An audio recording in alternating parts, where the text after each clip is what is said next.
ये हो गया है कि आजकल अगर सर्दी से थोड़ी तबीयत खराब हो तो मतलब मेंटली आदमी और ज़्यादा बीमार हो जाता है डर के कि भाई क्या हो गया है ना।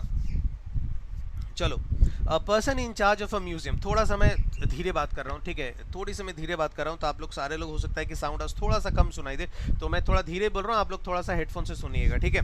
A person in charge of a museum, a person in charge of a museum मतलब कि एक ऐसा इंसान जो किसी म्यूजियम जो किसी म्यूजियम की देखभाल करता है, उसे हम लोग क्या बोलते हैं, तो उसे हम लोग बोलते हैं क्यूरेटर। याद रखिएगा, उसे हम लोग बोलते हैं क्यूरेटर। तो क्यूरेटर आपका स्टेडियम का भी देखभाल करता है, ठीक है ना। क्यूरेटर आपका स्टेडियम का भी देखभाल करता है और म्यूजियम का भी देखभाल करता है, उसे हम बोल सकते हैं क्यूरेटर। टेलर क्या बोलते हैं, वन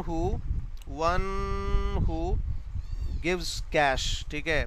बैंक में जो आदमी जो कैश देता है आपको, जो काउंट करता है पैसे वगैरह, उसको बोलते हैं टेलर, उसको हम लोग क्या बोलते हैं, टेलर बोलते हैं, ठीक है। याद रखिएगा, मतलब जो कैशियर होता है ना, उसको हम लोग टेलर बोलते हैं। ऑटोमेटेड टेलर मशीन होता है ना, एटीएम, तो वो टी भी आपका क्या होता है, टेलर होता है, ठीक है। पोर्टर का मतलब होता है गेट कीपर, पोर्टर का मतलब होता है गेट कीपर, गेट कीपर मतलब द्वारपाल जिसे हम लोग बोल सकते हैं, ठीक है। और फास्टिडियस का मतलब होता है हार्ड टू प्लीज, एक ऐसा इंसान जिसे खुश करना बहुत ज़्यादा मुश्किल होता है, उसे हम फास्टिडियस बोलते हैं। अगर मैं एग्जांपल दूं आपको तो मोहब्बतें मोहब्बतें मूवी मोहब्बतें मूवी आपने देखी होगी, है ना। उस मूवी में अमिताभ बच्चन जो है, ठीक है, या फिर आपने, हाँ, मोहब्बतें मूवी एक मूवी आपने देखी होगी जिसमें वो गुरुकुल जो चलाते थे, तो उसमें अमिताभ बच्चन को खुश करना जो है काफ़ी मुश्किल होता था, है ना। तो he was a kind of fastidious person, ठीक है, उनको खुश करना जो है बहुत ज़्यादा मुश्किल होता था, ठीक है। तो आंसर आपको मिल गया, क्यूरेटर होगा जो कि म्यूजियम का देखभाल करता है। नेक्स्ट आप देखो, ये रहा,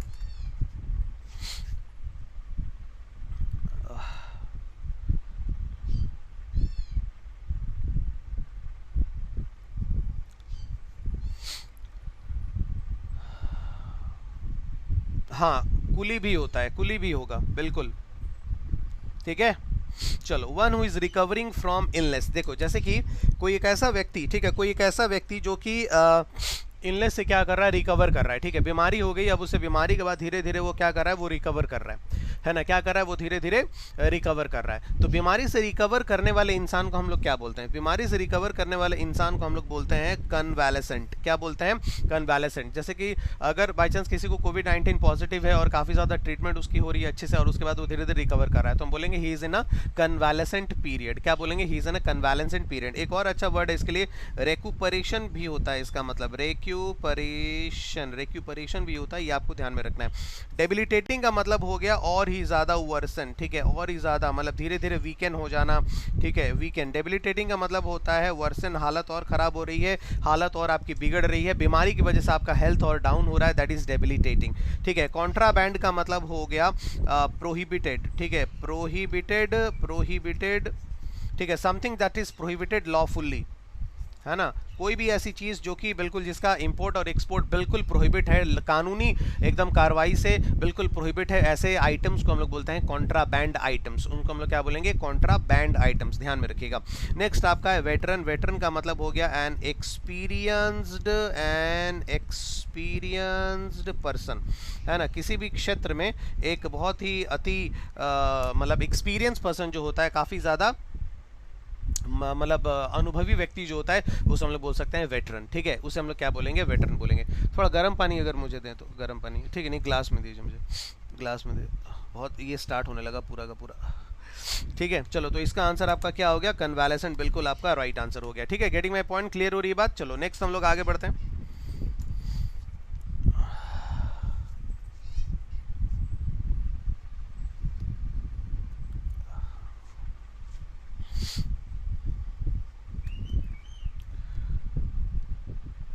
हाँ देखो, देयर इज अ डिफरेंस, देखो Sunny, there is a difference between contraband and illicit, ये आप ध्यान में रखना, ठीक है। इलिसिट का मतलब सिर्फ अनलॉफुल है, ठीक है, इलिसिट का मतलब अनलॉफुल है, कानूनी उसको जो है वो मान्यता अभी तक नहीं मिली है, सो दैट इज इलिसिट। लेकिन अगर हम बात करें कि कॉन्ट्राबैंड, इसका मतलब ये होता है कि कानून के द्वारा, लॉ के द्वारा जो है उसका इंपोर्ट और एक्सपोर्ट जो है वो बंद कर दिया गया, उसको हम लोग बोल सकते हैं कॉन्ट्राबैंड। ठीक है, अब इसका आंसर देखो क्या लिखा कि one who runs away from justice और लॉ, मतलब एक ऐसा इंसान, ठीक है, जो कि लॉ से, कानून से भागा हुआ होता है। ठीक है, कानून से भागा हुआ होता है, उसे हम लोग क्या बोलते हैं। आप लोगों ने याद रखा होगा कि बहुत सारे मूवीज जो होते हैं ना, मूवीज में, ठीक है, बहुत सारे मूवीज में एक वर्ड होता है, ठीक है, उसे हम लोग क्या बोलते हैं, तड़ीपार बोलते हैं ना, तड़ीपार। तो इसका मतलब तड़ीपार आदमी जो होता है वो कानून से भागा हुआ होता है ना, तड़ीपार आदमी जो होता है वो कानून से भागा हुआ होता है, और उसको जो है जब तक उसको 1 साल की या 2 साल की तड़ीपार की सज़ा होती है, उसको उस पर्टिकुलर टेरिटरी में आने की मनाही होती है। ठीक है, और अगर वो बाई चांस सबसे किसी की नज़रों से छिपते छुपाते हुए उस पर्टिकुलर टेरिटरी में आता है, तो वो क्या बन जाता है, कानून का जो है, कानून से भागा हुआ एक आदमी बन जाता है ना। तो ऐसे लोगों को हम लोग क्या बोलते हैं, ऐसे लोगों को हम लोग बोलते हैं फ्यूजिटिव। क्या बोलेंगे हम लोग, फ्यूजिटिव। क्या बोलेंगे, फ्यूजिटिव। जैसे बाई चांस मान लेते हैं कि अगर जैसे यहाँ पे अगर हम बात कहें विजय माल्या और नीरव मोदी की, so they are fugitive, they are kind of fugitive people. ठीक है, जो कि यहाँ से कानून से भाग करके जो है दूसरी जगह पे जा करके उन्होंने शरण ले लिया, तो फ्यूजिटिव कहेंगे। फेटलिस्ट का मतलब होता है one who believes on fate, one who believes on fate, जो हमेशा किस्मत पे जो है वो हमेशा क्या करता है, हमेशा किस्मत पे ही जो हमेशा विश्वास करता है, उसे हम लोग बोल सकते हैं फेटलिस्ट। ठीक है, एनार्किस्ट का मतलब क्या होता है एनार्किस्ट का मतलब होता है नो गवर्नमेंट, है ना, मतलब कि एक ऐसा इंसान जो अराजकता का सपोर्टर है, अराजकता फैलाता है। ठीक है, मतलब कोई विदाउट एनी गवर्नमेंट जो पूरे सोसाइटी वगैरह में अराजकता फैलाता है, मतलब कि बिल्कुल क्या बोल सकते हैं, डिसहार्मनी वगैरह फैलाता है, उसे हम लोग बोल सकते हैं एनार्किस्ट। ठीक है, और यहाँ पे आ गया अग्रेसिव। अग्रेसिव का मतलब एंग्री, ये तो आप लोगों को पता ही है, बहुत ही ज़्यादा अग्रेसिव है, मतलब काफ़ी एंग्री है, हॉट टेम्पर्ड है, शॉर्ट टेम्पर्ड है। ठीक है, तो ये आपका आंसर, यहाँ पे आंसर आपका क्या हो गया, आपका आंसर आपका हो गया फ्यूजिटिव। ये आपका बिल्कुल राइट आंसर हो गया, जो कि लॉ से, कानून से भागा हुआ व्यक्ति होता है, उसे हम लोग बोल सकते हैं फ्यूजिटिव। ठीक है, तो अगर कोई पूछता है कि जैसे नीरव मोदी और विजय माल्या, इन लोगों के लिए अगर एक वर्ड आपसे पूछा जाए कि भाई कानून से भागे हुए व्यक्ति हैं, उनको जो है कानून बार बार खोज रहा है, तो इतना बोलने की जरूरत नहीं है, सिर्फ एक word, it will do the job, और वो वर्ड है आपका फ्यूजिटिव। ठीक है बच्चों, देखो बहुत सारे बच्चे जो अभी नए जुड़ रहे हैं हमारे साथ, 900 हम लोग क्रॉस कर गए हैं, तो भाई जो व्यक्ति हमारे साथ नए नए जुड़ रहे हैं उन सबसे मैं भाई माफ़ी चाह रहा हूँ यार कि तबीयत थोड़ी सही नहीं है। आप देख सकते हैं बिल्कुल हालत एकदम ख़राब है। ये जो पूरा टॉप फ्लोर है ना मेरा, वो बिल्कुल ध्वस्त हो चुका है आज। तो ये पर्टिकुलर किसी भी तरीके से मैं ये आज का सेशन एडिटोरियल जो है वो मैं फिनिश करूँगा। ठीक है, थोड़ा जल्दी फिनिश करूँगा, और उसके बाद पूरे दिन का ऑफ है। तो अगर आपका आज शायद उड़ान 2.0 का बैच है, प्लस उसके बाद हो सकता है कि मेरे और भी कुछ यूट्यूब पे सेशंस आने वाले थे, लेकिन वो अब कुछ भी नहीं, इसके बाद कोई सेशन नहीं आएगा।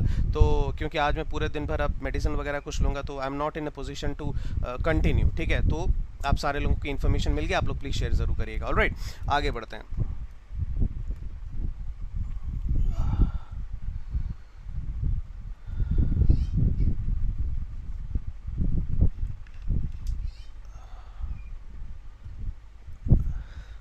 देखो, अ डिफ़िकल्ट प्रॉब्लम मतलब कि एक बहुत ही कठिन समस्या, है ना। अ डिफ़िकल्ट प्रॉब्लम, बहुत ही कठिन समस्या, उसका आंसर आपका क्या होता है, द आंसर इज कोनंड्रम। उसका आंसर आपका क्या होता है, कोनंड्रम। कोनंड्रम, अगर आप बोलोगे कि आई एम स्टक इन अ कोनंड्रम, या फिर हम बोल सकते हैं कि जैसे कि अगर आप बात बोलो कि हाँ, जैसे कि अभी भारत की अगर हम बात कहें, इंडिया की अगर हम बात कहें, ठीक है, कि इंडिया जो है फिलहाल कोविड-19 पैंडेमिक से जूझ रहा है, फिर अचानक से अभी भी उसके जो आपकी गलवान वैली में, या फिर पूरा अगर हम लद्दाख रीजन की बात करें, तो आज ही एडिटोरियल में भी है कि चाइनीज़ जो है पूरी तरीके से अपनी जो मिलिट्री डिसएंगेज वो नहीं कर रहे हैं, है ना, मिलिट्री डी एस्केलेशन भी नहीं कर रहे हैं, डिसएंगेज नहीं कर रहे हैं। तो उसको लेकर के अभी भी चीज़ें जो हैं वो बिल्कुल इतनी अच्छी तरीके से वहाँ पर सॉर्ट आउट नहीं हुई हैं। ठीक है, तो इंडिया के लिए बहुत ही बड़ा कोनंड्रम बना हुआ है, और अभी से फूड क्राइसिस वाली भी बात हो रही है, तो एक बहुत ही बड़ा कोनंड्रम है, इंडिया उससे गुजर रहा है। ठीक है, तो ये कोनंड्रम का मतलब हो गया very tough, very hard, very difficult problem. Parody का मतलब होता है एक तरीके से मॉकरी, MOCKERY, मॉकरी, या फिर हम बोल सकते हैं क्या बोल सकते हैं, मॉकरी बोल सकते हैं, या फिर पैरोडी, यही मॉकरी सोचो, मतलब कोई भी एक किसी भी चीज़ का आप मतलब कि आप उसको क्या कर रहे हैं, आप उसको रिपीट करें, किसी भी चीज़ को आप उसको रिपीट कर रहे हैं, किसी भी चीज़ का आप कॉपी बना रहे हो, और बिल्कुल हंसने के लिए कॉपी बना रहे हो। जैसे आपको याद होगा एक पुरानी मूवी थी बावर्ची, बावर्ची, हाँ पुरानी एक मूवी थी बावर्ची, है ना, जो कि राजेश खन्ना की एक मूवी थी, ठीक है, जिसमें वो नौकर का काम कर रहे थे, और उसका रीमेक क्या बनाया गया आपको, उसका रीमेक, जबकि बावर्ची मूवी जब वो इतनी ज़्यादा कॉमेडी नहीं थी, है ना, लेकिन काफ़ी हिट हुई थी वो मूवी भी, लेकिन इतनी ज़्यादा कॉमेडी, लेकिन उस मेन थीम को कॉपी करके नई मूवी एक बनाई गई, ठीक है, और क्या बनाए, डेविड धवन ने नई मूवी बनाई, कौन सा बनाया, जिसमें गोविंदा की एक मूवी थी जो मुझे याद नहीं आ रहा है, अरे गोविंदा की मूवी थी, कौन सा, नंबर वन आई थिंक है, कोई नंबर वन उसमें लगा हुआ है, hero number one, yes hero number one, है ना, वो हीरो नंबर वन जो है वो मूवी गई, और वो मूवी बिल्कुल एकदम कॉमेडी टाइप की बनाई गई। तो पैरोडी का मतलब होता है a comic representation of something original, मतलब कोई एक ओरिजिनल है उसका कॉमिक रिप्रेजेंटेशन अगर आप पेश कर रहे हैं तो उसे हम बोल सकते हैं पैरोडी, ठीक है।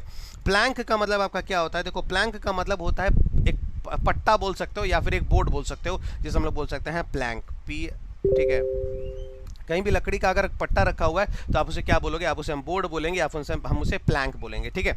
और प्लैक का मतलब PLAQE, प्लैक का आपका मतलब होता है कि कोई भी एक मेटल या फिर आपका क्या बोल सकते हो, कोई भी एक मेटल हो गया, मेटल किसी भी तरीके का कोई मेटल बोर्ड, BOARD, है ना, मेटल बोर्ड, मतलब कि जैसे दीवार के ऊपर कहीं भी होता है ना कि अचानक से आपको जैसे आपने कुछ अच्छा काम किया, आपने कुछ अकॉम्प्लिश अच्छा काम किया है तो स्कूल की तरफ से आपको अवार्ड मिलता है, और बिल्कुल आप एक मेटलिक स्ट्रिप में या फिर मेटल बोर्ड में बिल्कुल वो चीज़ें लिखी हुई रहती हैं और आप लाकर उसे दीवार में टांग देते हैं। So anything such kind of any such thing और एनी मेटल, कोई भी एक बोर्ड जो आपका अकॉम्प्लिशमेंट बताता है और आप उसे दीवार पर हैंग करके रख देते हैं, उसको हम बोल सकते हैं प्लैक, ठीक है। याद रखिए, क्लियर हो गया। प्लैक का मतलब, पैरोडी का मतलब, प्लैंक का मतलब बिल्कुल अलग अलग वर्ड याद रखिएगा। कोनंड्रम मतलब होता है a difficult problem. Alright, next आगे बढ़ते हैं।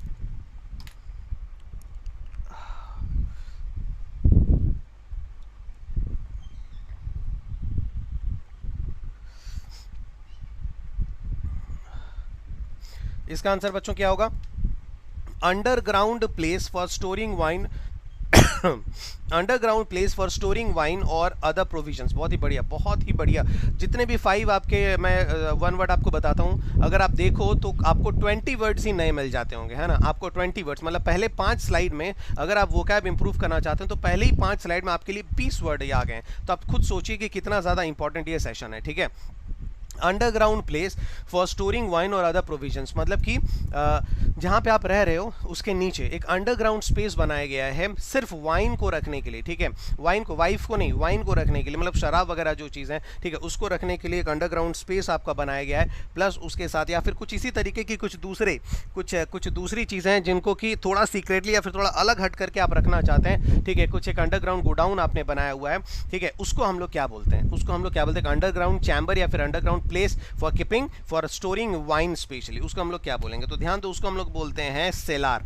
क्या हम लोग बोलते हैं उसको, हम लोग बोल सकते हैं सेलार। ये वर्ड मैंने पहले सुना था when I was in Hyderabad, ठीक है। ये जब मैं एक हैदराबाद में गया था, इससे पहले मैं जिस कंपनी में था, ठीक है, आप सबको पता ही होगा कि मैं पहले कहाँ पे था और मैं कहाँ पढ़ा रहा था। तो वहाँ से जब मैं एक एक्स्ट्रा क्लास लेने के लिए जब मैं हैदराबाद गया हुआ था तो वहाँ पे मुझे बोला गया कि सर आपकी क्लास जो है वो सेलार में है, ठीक है। तो मुझे पहले समझ में नहीं आया, ठीक है, क्योंकि वहाँ की प्रोनाउंसिएशन थोड़ी सी अलग होती है। जैसे कि अगर इसकी बात करें ये, ठीक है, तो ये कितना है, अगर हम बोलेंगे ये हम कितना बोलेंगे 40 बोलेंगे, है ना, कितना है 40। लेकिन वहाँ पे अगर बोल रहे हैं तो 40 ऐसे बोलते हैं, ठीक है। 40 रुपीज़ ये वाला एक तरीके का वहाँ पे एक्सेंट आ जाता है, ठीक है। जितने भी ये आपका 80 लिखा हुआ बोलेंगे ये 80 रुपीज़, ठीक है। क्या बोलेंगे ये 80 रुपीज़, इस तरीके की चीज़ें वगैरह होती हैं। तो मैं भी पहले समझ नहीं पाया भाई क्या हो गया ये सेलर। तो there I found this particular word, उसके बाद मुझे पता चला अगर ये सेलार लिखा हुआ है, ठीक है। और उसके बाद मैंने जब खोजा इसकी मीनिंग तो पता चला कि एक अंडरग्राउंड चैम्बर, और वाकई वो अंडरग्राउंड चैम्बर ही था। काफ़ी नीचे जाकर के बिल्डिंग के नीचे अंडरग्राउंड स्पेस में जाकर मुझे क्लास लेनी पड़ी। So everywhere you can learn, if you want to learn everywhere you can learn, है ना। तो सेलार का मतलब आप लोगों को पता चल गया, ये आंसर हो जाएगा। साइलो का मतलब भी होता है अंडरग्राउंड चैम्बर, याद रखिएगा। साइलो का मतलब भी होता है, ओह ईश्वर, अंडरग्राउंड चैम्बर, याद रखिएगा। साइलो का मतलब भी होता है underground chamber, but for storing, देखो अंतर क्या है, फॉर स्टोरिंग ग्रेन। साइलो का भी मतलब होता है अंडरग्राउंड चैम्बर, लेकिन याद रखिएगा ग्रेन वगैरह रखने के लिए, है ना। क्या रखने के लिए, ग्रेन वगैरह। आप अनाज वगैरह जो है आपने उपजा दिया, गेहूं वगैरह, धान वगैरह, कुछ भी, तो आप ग्रेन्स वगैरह जो रखते हैं उसे हम लोग बोल सकते हैं साइलो, ठीक है, ध्यान में रहेगा। एटिक का आपका मतलब क्या होता है, एटिक का मतलब होता है कि अ प्लेस, ठीक है, a place under a premise, मतलब कहीं भी आप कोई भी एक छत देख लिया आपने, या फिर कोई एक बहुत बड़ा प्रीमाइसेस है, उसके अंदर जो है, उसके अंडर, उसके नीचे जो एक बहुत बड़ा जो एरिया, उसे हम बोल सकते हैं एटिक। उसे हम लोग क्या बोलेंगे? एटिक बोलेंगे। जैसे आपने देखा होगा जो बड़े बड़े बिल्डिंग्स होते हैं, स्पेशली गवर्नमेंट ऑफिसेज जो होते हैं, देखिएगा कि बहुत, मतलब कि जो मेन बिल्डिंग एंट्रेंस जहाँ पे होती है, और एंट्रेंस से ही रोड के तरफ जो है बहुत बड़ी बिल्डिंग, सामने जो है काफ़ी ज़्यादा एरिया होता है ना, काफ़ी ज़्यादा एरिया होती है जहाँ पे हम लोग एंटर करते हैं, और उसके बाद जाकर के एंटर करते हैं, उसके बाद देखते हैं इधर उधर भाई इतनी बड़ी बिल्डिंग लिखा होता है, वो डिपार्टमेंट, वो डिपार्टमेंट, तो उसके बाद हम जाते हैं। तो ये जो बहुत बड़ा एरिया है ना एंट्रेंस में, किसी भी रूफ के अंडर या किसी भी प्रीमाइसिस के अंडर, उसको हम लोग बोल सकते हैं एटिक। ये आपको ध्यान में रखना है, ठीक है। और एडिबल का मतलब होता है fit to eat, fit to eat, something which is fit to eat, जो बिल्कुल एकदम खाने लायक है, उसे हम बोलेंगे एडिबल, ठीक है। तो ये आपके 5 वन वर्ड सब्स्टिट्यूशन हो गए बच्चों, बहुत बहुत बहुत बहुत बढ़िया, आपके 5 वन वर्ड सब्स्टिट्यूशन हो गए हैं।